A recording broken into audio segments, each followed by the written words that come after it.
जून 2022 में भारतीय सेनाओं में एक मैन पावर को थोड़ा सा मॉडिफाई करने के लिए एक नई भर्ती स्कीम लाई गई, जिसका नाम अग्निपथ रखा गया। उसका लाने का कारण तो ये था कि युद्ध अपना स्वरूप निरंतर बदल रहा है। जैसे कि लड़ाई तो घोड़ों पे भी होती थी, पानीपत के मैदान में भी लड़ाई हुई, कुरुक्षेत्र में भी हुई, मगर अब युद्ध स्वरूप बदल गया। और उस बदले हुए स्वरूप में टेररिज्म, उग्रवाद इतना ही अहम हो गया जितनी बॉर्डर पर सुरक्षा। यानी देश के अंदर भी नक्सलवाद, उग्रवाद ये रूप धारण कर गया। तो उसमें ऐसा महसूस किया गया कि एक ट्रेंड फौजी सिर्फ बॉर्डर पे नहीं, वो हर जगह होना चाहिए। स्कूल में भी होना चाहिए, इवन दर्जी की दुकान पे भी टेररिस्ट अटैक हो गया उदयपुर में। घरों में भी होना चाहिए, बस्तियों में भी होना चाहिए, सिविल लाइफ में भी होना चाहिए, पैरामिलिट्री फोर्सेज में भी होना चाहिए। तो ये स्कीम लागू की है।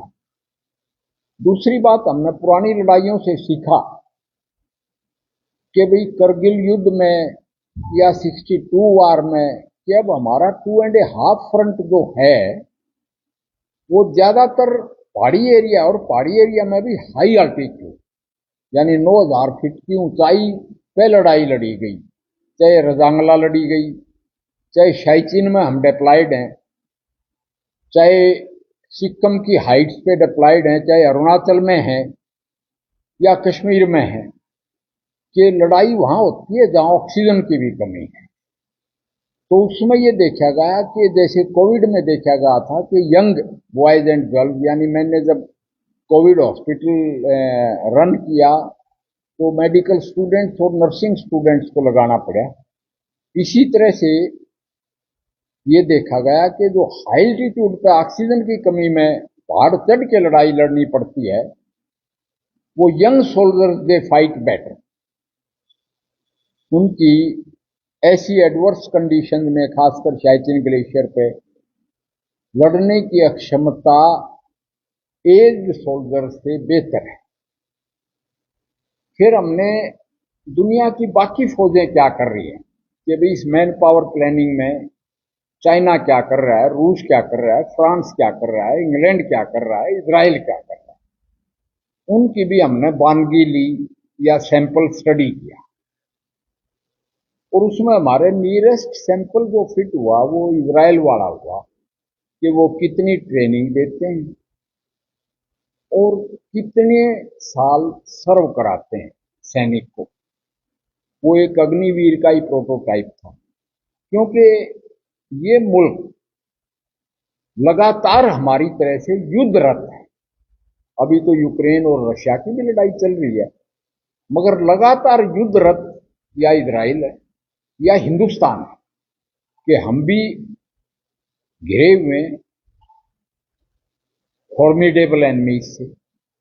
ऐसे हालात में सेना का स्वरूप बदले हुए युद्ध के स्वरूप में कैसे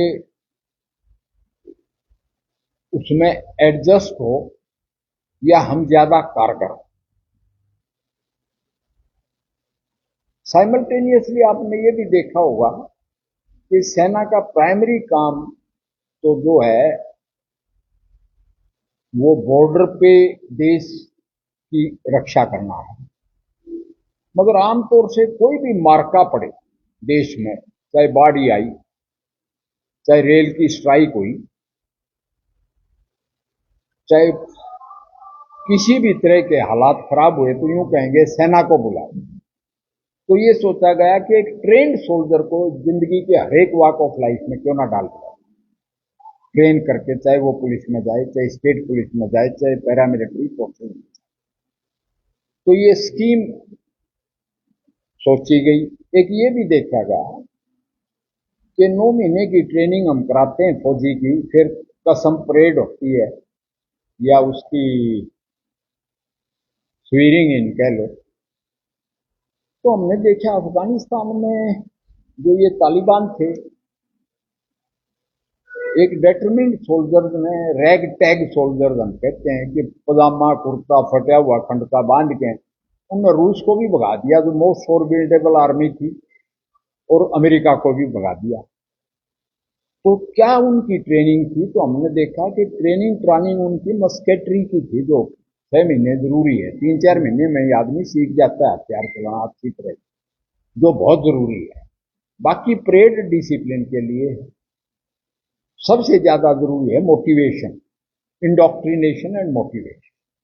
तो इन सब बातों को मद्देनजर रखते हुए हमने एक स्कीम लाई सेना में। उसमें मैं आपको बाद में क्लैरिफाई कर दूंगा पूरा, और वैसे ये है, एक दे दो, यानी जो ये किसी का नोट बनाया है आपके पास, दे दे, उनको दे दे। हाँ, कि भाई इसको कैसे स्ट्रीमलाइन किया जाए, इसमें मैं बहुत क्लैरिफाई करना चाहूंगा आपको एक बात। बड़े बड़े आर्मी के जनरल, नेवल चीफ भी आगे कि नहीं, ये नहीं होनी चाहिए। पार्लियामेंट में भी शोर हुआ कि कांग्रेस ने तो यही कह दिया कि हम इसको स्क्रैप कर देंगे पूरी तरह से। राहुल गांधी ने यहां तक कह दिया कि उसको अजय कुमार या अजय सिंह, जो अग्निवीर अभी शहीद हुआ है पंजाब में, उसको पैसे ही नहीं मिले। फिर कंफर्म करके प्रेस में आपने देखा होगा, नहीं 98 लाख तो मिल गए, कुछ मिलने बाकी रहे, टोटल 1 करोड़ 67 लाख मिलेंगे। कुछ जनरलों ने भी, कुछ फौजियों ने भी, क्योंकि कोई तब्दीली आई, मेरे को यूं कहते रहा ट्रांसफर हो गया, तो फर्स्ट रिएक्शन ये होती है ना, यार यहाँ ठीक था, क्यों बदले हैं? तो उसके खिलाफ शोर उठा। तो डिफेंस मिनिस्टर ने एक बार बड़ी बात कही। एक तो ये बता दिया कि उसको 98 लाख मिलते, तो एक डिफेंस मिनिस्टर बार बार कहते रहते हैं कि भाई ये स्कीम 4 साल के बाद हम आए साल रिव्यू करेंगे। डाल तो दी, but it is to be reviewed every, और उसमें फौज की रिकमेंडेशन ली जाएंगी कि भाई आपने कह तो दिया अग्निवीर 25% रखेंगे, 75% बाहर सिविल में जाओ, मगर उसमें भी पहले फौज से पूछेंगे कि भाई आपको कितनों की जरूरत है। राष्ट्रीय सुरक्षा सबसे अहम मुद्दा है, जीडीपी से भी ज्यादा जरूरी है राष्ट्रीय सुरक्षा। तो it is amenable to review, या इसको कभी भी इसकी समीक्षा की जा सकती। रही बात मेरी, कि मैंने फौज में तो 36 साल सर्विस की है। मैं 6 साल डिफेंस कमेटी का मेंबर कम चेयरमैन रहा हूं। यानी चेयरमैन तो लोकसभा का होता है, मैं राज्यसभा का था, मगर ऑफिशिएटिंग रहा मैं बहुत टाइम तक, जहां पूरी सेना की, आर्मी, नेवी, एयरफोर्स का पूरा बजट डिस्कस होता है और हम उसको सैंक्शन करते हैं। एक मिनी पार्लियामेंट होती है डिफेंस कमेटी। फिर इनकी रिहेबिलिटेशन के लिए, क्योंकि फौज और पुलिस का रोल ओवरलैपिंग है, बॉर्डर पर बॉर्डर सिक्योरिटी फोर्स भी है, आईटीबीपी तिब्बत बॉर्डर पर भी है, और सीआरपीएफ भी जाती है इंटरनल सिक्योरिटी के लिए, सीआईएसएफ भी है। तो इन ओवरलैपिंग रोल में भी बेसिकली हमारा काम दोनों फोर्सेज का मिलके, सीएपीएफ यानी central armed police force plus army, air force, navy, देश की सुरक्षा है, चाहे इंटरनल सुरक्षा हो, चाहे बॉर्डर सुरक्षा, चाहे ओवरसीज सुरक्षा हो, यानी इंटरनेशनल मिशन पे भी जाते हैं, UN mission and all that. तो उनको मद्देनजर रखते हुए, क्योंकि वहां 60 साल तक की सर्विस है, रिटायरमेंट, तो ये स्कीम लाई गई। इसको मैंने डिफेंस मिनिस्टर से तो डिस्कस, पहले तो मैंने जाके अग्निवीर की जब वायलेंस हो गई थी, तो अग्निवीर वाले इलाका यानी हिसार, भिवानी, दादरी, महेंद्रगढ़, नारनौल, मैं खुद गया, जाके मैंने बातचीत की एक्स सर्विसमैन से। फिर मैं डिफेंस कमेटी, मैंने बताया मैं 6 साल रहा फौज का जनरल, और होम कमेटी का भी मैं स्पेशल इनवाइटी हूं। तो मैंने ऑब्जेक्टिवली इसको स्टडी किया कि क्या लोग कहते हैं ये सच है। तो उसमें मैं आपके क्वेश्चंस का ऑनेस्टली आंसर दूंगा, क्योंकि मैं वैसे भी पॉलिटिकली भी रिटायरमेंट के नजदीक ही पहले। तो उसमें हमने सीखा भी, हम सीख भी रहे हैं। स्कीम बेसिकली यही है कि 18 की बजाय 17.5 साल की उम्र में भर्ती कर लो। फौज के स्टैंडर्ड वही रहेंगे भर्ती के, दौड़, जंप, पुलअप्स, जो भी फौजी स्टैंडर्ड हैं, हाइट, वेट, चेस्ट के। उसके बाद उसको 6 महीने की ट्रेनिंग देंगे। फर्स्ट ईयर में उसकी पे होगी, सेकंड ईयर में बढ़ेगी, थर्ड ईयर में, फोर्थ ईयर पे वो 40,000 पे पहुंच जाएगा। कुछ वो अपने खुद जमा करेगा, उतना ही सरकार उसको स्वनिधि दे देगी। और वो 11 लाख रुपए 4 साल के बाद वो पोस्टिंग कर, तो क्या होगा, अल्टीट्यूड एरियाज में, फील्ड में, यानी land, sea and air, any time anywhere. क्योंकि I am speaking on behalf of armed forces, not only army. तो उसमें उस एक्सपीरियंस के साथ उसको एक स्किल सर्टिफिकेट दे दिया जाएगा। और 10+2 तो वो भर्ती हुआ था, उसकी क्वालिफिकेशन ग्रेजुएट बना दी जाएगी। आप कहोगे कि स्किल सर्टिफिकेट आप कहां से दोगे, कहां से ट्रेन करोगे। फौज एक इस तरह की लाइफ सिविल में इसी तरह पैरेलल है पूरा। फौज रिजर्व है, फौज एक तरह से बैंक बैलेंस है कि ट्रेन वाले स्ट्राइक कर दें तो हमारे पास ट्रेन के इंजीनियर हैं, गाड़ी चलाने की हम सलाहियत रखते हैं। जहाज वाले स्ट्राइक करते हैं तो हमारे पास पायलट्स भी हैं। स्ट्राइक्स तो कोई भी हो सकती है। एक स्टेज ऐसी आ गई थी मोरारजी देसाई के टाइम में, पुलिस की स्ट्राइक हो गई थी, वायलेंस हो गई थी, तो फौज ने डील करना पड़ा। और फौज सिर्फ यूनिफॉर्म में नजर आती है, वही फौज नहीं। इस फौज के पीछे 1/3 सिविलियंस हैं जो डिफेंस लेबोरेटरीज में काम करते हैं, जो हथियार बनाते हैं, जो पूरा वायरलेस एक्सपेरिमेंट, जो हवाई जहाज बनाते हैं, जो शिप बिल्डिंग करते हैं, जो माइंस बनाते हैं। एक बहुत बड़ा हमारा सेटअप है डिफेंस, पीएसयू बोलते हैं, जो public sector undertaking, ordnance factories, इसी तरह जहाज से लेके हम जूता तक बनाते हैं। वहां से इनको ट्रेनिंग सर्टिफिकेट दे दिया जाए, ट्रेन करके। तो फिर ये आएंगे सिविल में। तो एक ऐसा बावेला मचा रखा, पहले तो यूं कहते हैं कि भाई ये तो 4 साल वाला सोल्जर, एक रेगुलर सोल्जर, इनकी मोटिवेशन लेवल कैसे होगा। उस मोटिवेशन लेवल में मैं ये कहता हूं कि नो, लेफ्टिनेंट अरुण क्षेत्रपाल की सर्विस ही 6 महीने की थी जब वो शहीद हुआ, जिसको परमवीर चक्र मिला था, तो ब्रिगेडियर का लड़का था। इसी तरह हमारे कितने ही शॉर्ट सर्विस अफसर होते हैं। अफसरों में तो हमने पहले ट्राई किया, 5 साल कम से कम शॉर्ट सर्विस का पीरियड होता है। बहुत से शॉर्ट सर्विस अफसर बहुत अच्छा करते हैं। कितने सेना मेडल, गैलेंट्री मेडल, कीर्ति चक्र, अशोक चक्र, महावीर चक्र लेते हैं। इसी तरह सिविल में वो क्या करेंगे, तो मैं एग्जांपल देता हूं। ईसी अफसर थे हमारे 3 इमरजेंसी कमीशन अफसर, महेंद्र सिंह मलिक, अजीत सिंह भाटोटिया एंड निर्मल सिंह, कंवर निर्मल सिंह। तीनों हरियाणा के डीजीपी थे एट द सेम टाइम, यानी वो कैप्टन तो फौज से आगे, मगर यहां डीजीपी तक पहुंच गए। मैंने डिफेंस सेक्रेटरी भी देखा है जो एक्स फौजी था। और अभी भी एक एयरफोर्स का लड़का तिवारी है, वो आईएएस में 5वें स्थान पर रहा। तो लोग कह रहे थे कि क्वेश्चन मार्क।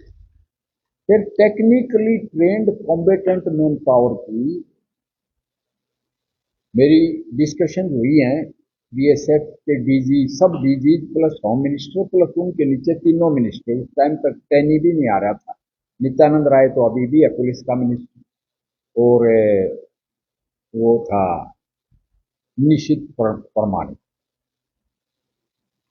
तो उनसे भी मैंने कहा कि भाई इनकी 10% रिजर्वेशन कैसे होगी, ये सुन लो कि भाई 10% में यहां तक डिस्कस हुआ कि हमारे फर्स्ट गो में निकलेंगे 48,000, तो 48,000 में से 8,000 तो नेवी एयरफोर्स के होंगे, उनको हम मर्चेंट नेवी में और मिनिस्ट्री ऑफ शिपिंग में और HAL में एडजस्ट कर देंगे।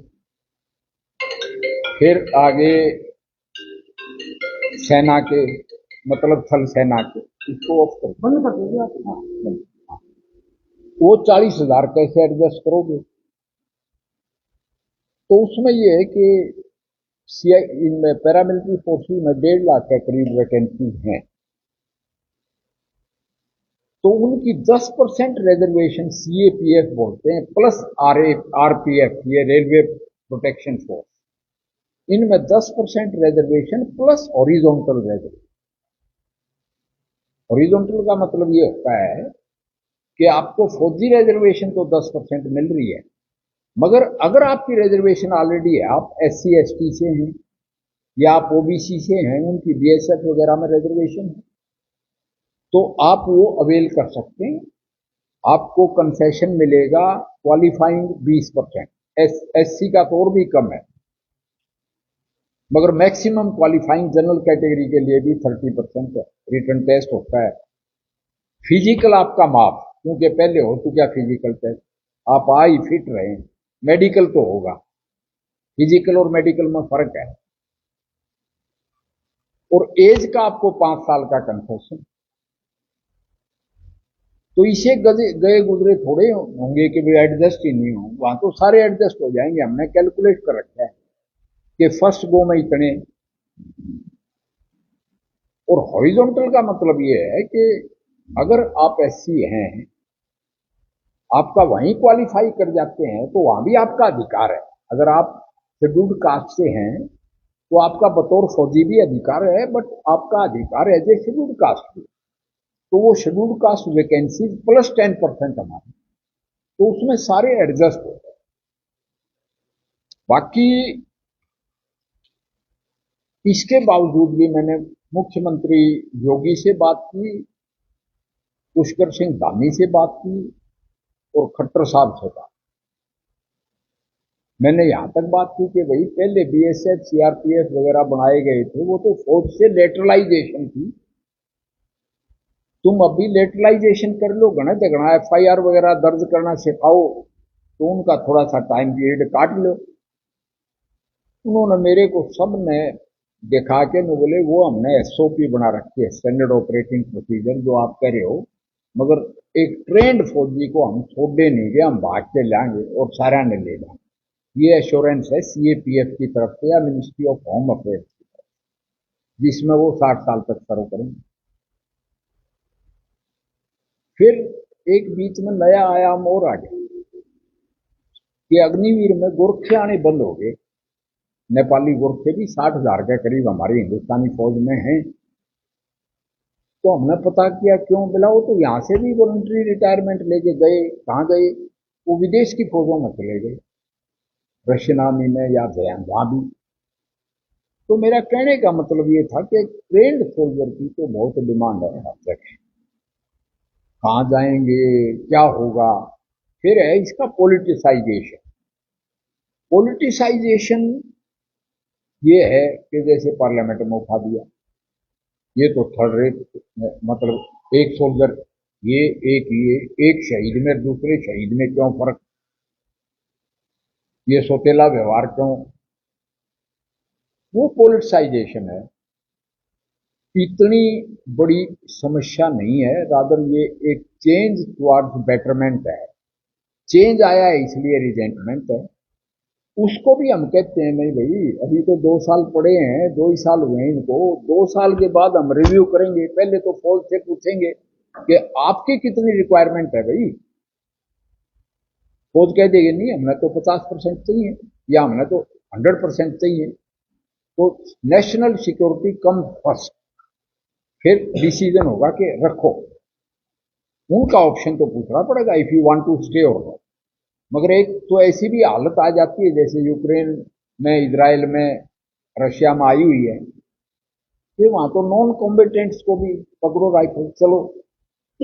औरतों की मोबिलाइजेशन होगी, 2 लाख तो औरतें ही मोबिलाइज हैं इजराइल में। यूक्रेन में भी यही हाल है। तो उसमें national security takes first priority. GDP तो हमारी पहले भी बहुत बड़ी थी और व्यापार में भी हमारा 30% हिस्सा था, गुप्तकालीन में भी मुगल काल में भी। मगर हमारे ऊपर अटैक हुए क्योंकि डिफेंस वीक था। तो डिफेंस वीक होने की वजह से हमारी वो सारी दौलत लुटेरे लूट। तो हमें पूरा कंसर्न है सरकार को नेशनल सिक्योरिटी का। अब आपका कोई क्वेश्चन है तो I will like to reply. I have time and thread bear आपने जो फौज के बारे में पूछना, BSF CRPF, one at a time. हाँ सर, ये 4 साल की सर्विस से कोई युवा है ज्वाइनिंग करता है 4 साल की, हालांकि पहले 15 से 25 के करीब समथिंग। हाँ 4 साल की वो आगे उसका वो आगे। मैंने कहा कि मिनिमम 25% तो रहेंगे। एक दूसरी बात मैं एक आपको बताना भूल गया, जैसे मैं आर्मी मेडिकल कोर का हूँ। ये जाट रेजिमेंट की कैप इसलिए पहनी है कि मैं जाट रेजिमेंट में था शुरू की सर्विस में 5 साल। टेक्निकल हमने इसे एग्जेम्प्ट कर दिया है क्योंकि टेक्निकल नो हाउ डेवलप करने में टाइम लगता है। तो जितनी टेक्निकल ट्रेड है ना उनको तो हम रखेंगे, मगर जो कॉम्बेटेंट्स हैं जैसे सोल्जर जीडी है उसमें आप कहेंगे कि भाई उसका तो बाप भी फौज में था, उसका दादा भी फौज में था और वो तो रहना चाहता है फौज में, तो रहने का प्रावधान रखा है। मिनिमम 25% तो रखा है। एक हमारे समस्या क्या आ रही थी कि अगर सोल्जर की प्रमोशन नहीं होती तो वो फिर एक प्रॉब्लम हो जाता है सीनियर्स के लिए। तो जो टॉप नॉच है उसको तो हम रखे ही रखेंगे, मगर हम ज्यादा 100% भी रख सकते हैं, 50 भी रख सकते हैं, 75 भी। ये टेक्निकल ट्रेड मिला के और 25% ये मिला के 50% के करीब तो रिटेंशन हो ही जाता है। जैसे मेडिकल कोर में तो मैंने कह दिया नहीं भाई हमारा तो जितना पुराना होता है उतना बेहतर होता है, तो कह दिया आपकी कोर एग्जाम। इसी तरह हम उनसे पूछते हैं। हाँ हाँ हाँ इंडिया में हमने कहा हाँ क्या और भी पैरामीटर है कि वहाँ की जनसंख्या और इंडिया की जनसंख्या को कंपेयर किया गया है, वहाँ कितनी बेरोजगारी दर है, इंडिया में कितनी बेरोजगारी दर है उसको कंपेयर किया गया। और भी बहुत सारे पैरामीटर है, उन सबको कंपेयर करके यहाँ के युवाओं को जो है अपनी लागू किया गया न सिर्फ रोजगारी बहुत। नहीं, ये बात आपकी 100% करेक्ट है कि चीन और हिंदुस्तान को छोड़ के बाकी मैन पावर शॉर्टेज है। अमेरिका में भी मैन पावर शॉर्टेज है, रूस में भी है, यूक्रेन में भी है, इजराइल में तो बहुत है। हमने उनका मॉडल स्टडी किया है, उसको इंडियन कंडीशन में हमने इंडिया के पर्यावेक्ष क्या बोलते हैं इसको, यानी उसको इंडिया पे डाल के फिर बनाया है। इजराइल में तो 32 महीने ही करते हैं सर्विस, मगर हम तो 48 महीने की दे। तो इस तरह से 4 साल की दे रहे हैं। तो वो मॉडल सारे स्टडी किए गए हैं, मगर उनमें सबसे लंबा हमारा ही है सर्विस। हाँ हाँ, वो मैंने कहा ना कि इन्होंने ये कहा, मैं बिश्नोई मैं समझ गया आपकी बात। उसमें क्या है कि एक तो ये कहा भाई सामाजिक सुरक्षा ये है कि वो तो बिना ब्याह ही रह जाएंगे, अग्निवीर की तो कोई शादी नहीं करता। मैं कहता हूँ 22 साल तक शादी होती भी नहीं होगा और 22 साल की उम्र में वो आके सेटल हो जाएगा, उसको बीएसएफ सीआरपीएफ स्टेट पुलिस मिल जाएगी। तो इतना तो जिगरा रखना चाहिए। फिर दूसरी बात ये है कि जैसे ये एक्सपेरिमेंट हमने किया है अफसरों के साथ, तो शॉर्ट सर्विस कमीशन तो जब से मैं फौज में था तब से तो चल ही रहा है। मैंने इमरजेंसी कमीशन वाले 3 अफसरों का भी जिक्र किया कि बल्कि वो बेहतर रहे, जो यहाँ आगे वो बेहतर रहे कि डीजीपी बन के लेफ्टिनेंट जनरल का रैंक तो वो भी पहुंच गए, और जो एक डीजीपी का रुतबा है आपको पता है। तो इसी तरह से सामाजिक सुरक्षा को उनका महसूस करने की बात है, मगर रिस्क टेकिंग तो होना पड़ेगा। और उनके लिए ओपनिंग जितनी है कि मैं कहता हूं कि 2 साल के बाद तो शायद मैं ना मरूं, अड़े हूंगा, तो मैं दिखाऊंगा कि भाई जो ज्वाइन करना चाहता है मेरे को बताओ। क्योंकि हरियाणा का तो और उत्तराखंड का तो सीएम भी फौजी के लड़के हैं। हाँ, तो सर आपने अपने बात की शुरुआत में आपकी रोजमर्रा की हाँ, तो क्या हमारे स्कूलों में बच्चों के लिए डिफेंस का एक पीरियड कंपल्सरी नहीं होना चाहिए, ताकि जो बचपन से उनके रूप जो है डिसिप्लिन की होती है, जब वो बड़ा होगा तो उसके अंदर जेनेटिक की होती है। चाइना वार के बाद हमने एनसीसी कंपलसरी की, और आज के दिन भी सबसे बड़ी फौज एनसीसी की है, यानी 20 लाख। हिंदुस्तान की चारों फोर्सेज मिला के भी कम रह जाती हैं। चारों मैंने बोला कोस्ट गार्ड, आसाम राइफल, राष्ट्रीय राइफल, ये भी फौज के साथ ही लग। तो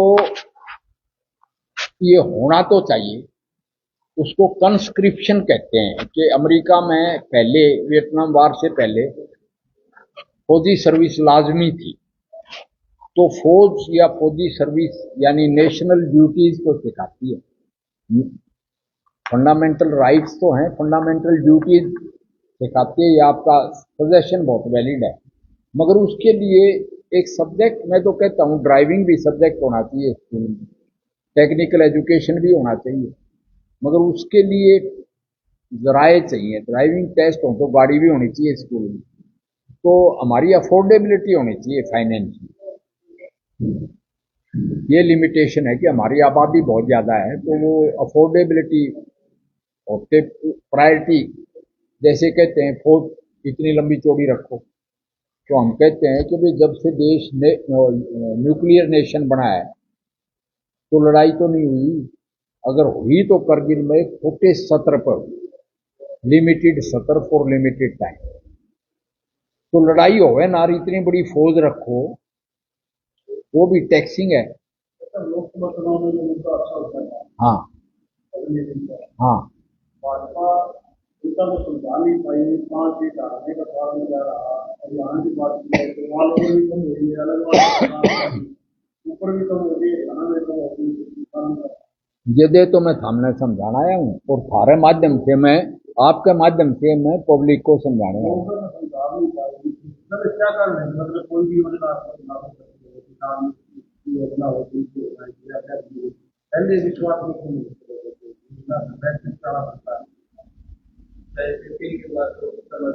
एक एक करके जैसे इन्होंने अग्निवीर कहा, अग्निवीर पब्लिक पब्लिक नहीं, इवन पुराने फौजी भी इसके खिलाफ बोल रहे हैं। हाँ, तो उसमें मेरा आंसर ये है कि ये ऐसी योजना है जिसका रिव्यू भी किया जाएगा, मगर बतौर योजना तो रिक्रूटमेंट पॉलिसी चेंज होती रहती है। अंग्रेजों के टाइम में भारत की 26 लाख फौज थी, अभी तो 15 के करीब है। 26 लाख फौज थी, ऑल ओवर दी वर्ल्ड लड़ रही थी। जब वर्ल्ड वार जीत लिया तो 7 साल की सर्विस में सारे चलते कर दिए, जाओ भाई इतने हम नहीं रख सकते, डिसम्बॉडी कर दिए। फिर अब जो है 15 साल में पेंशन है, किसी फौज में 12 साल में पेंशन है। तो ये हालात के मुताबिक और पॉकेट के मुताबिक करते हैं।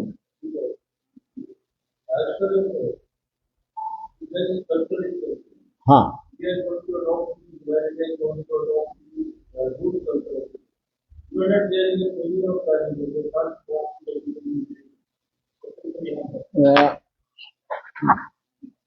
we are not going to adopt Israel culture or Russian culture. We will remain with Indian culture. हाँ सुनो ना, मैंने कहा ना कि you see what is going on today in J&K, मैं इसके लिए भी ब्लेम करता हूं ब्रिटिशर्स को और नेहरू को और जिन्ना को, कि एक देश के विविसेक्शन करके टुकड़े बना दिए। एंड हमारी फौज, जो पाकिस्तानी फौज है, वो भी इंडियन फौज का 1/3 हिस्सा था, और सेम पैटर्न है, सेम रैंक पैटर्न है, सेम ट्रेनिंग है।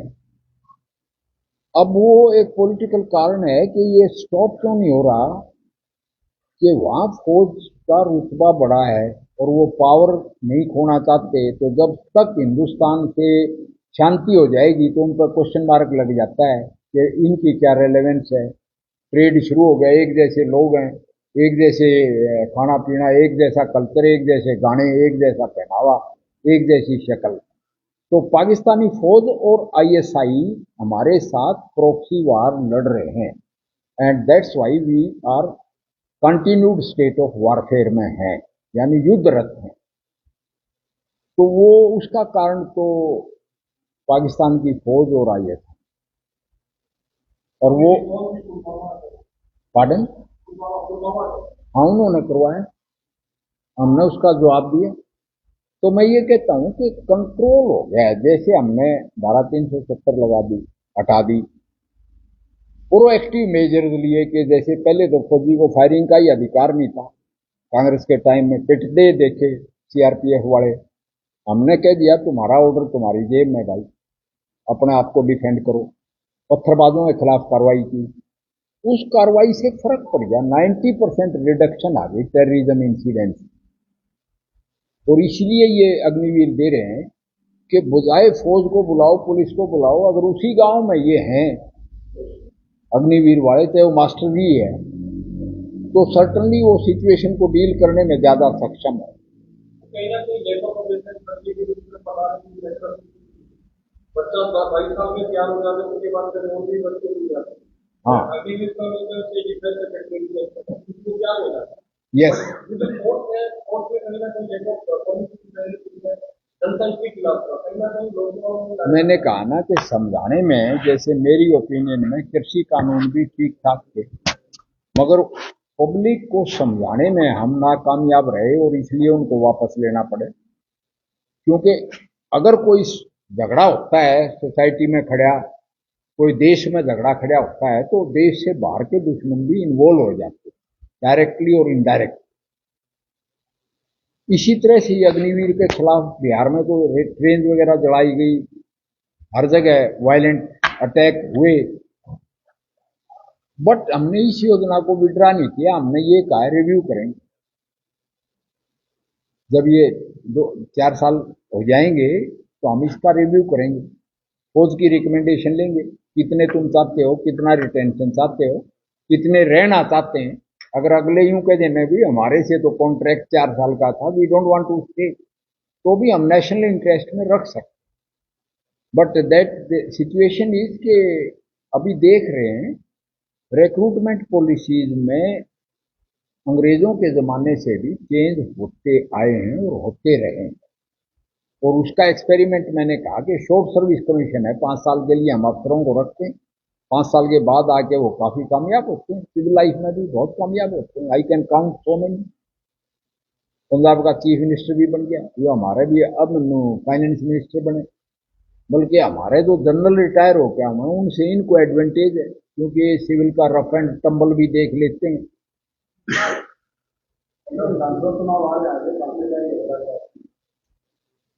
पहले भी हास्य में ही पूछे थे इस बात को। मैं ये कहता हूं कि जहां से पार्टी चाहेगी, अगर अगर पार्टी चाहेगी, अगर पार्टी चाहेगी तो जहां से चाहेगी, हास्य बयान है। हाँ हाँ, वेलकम।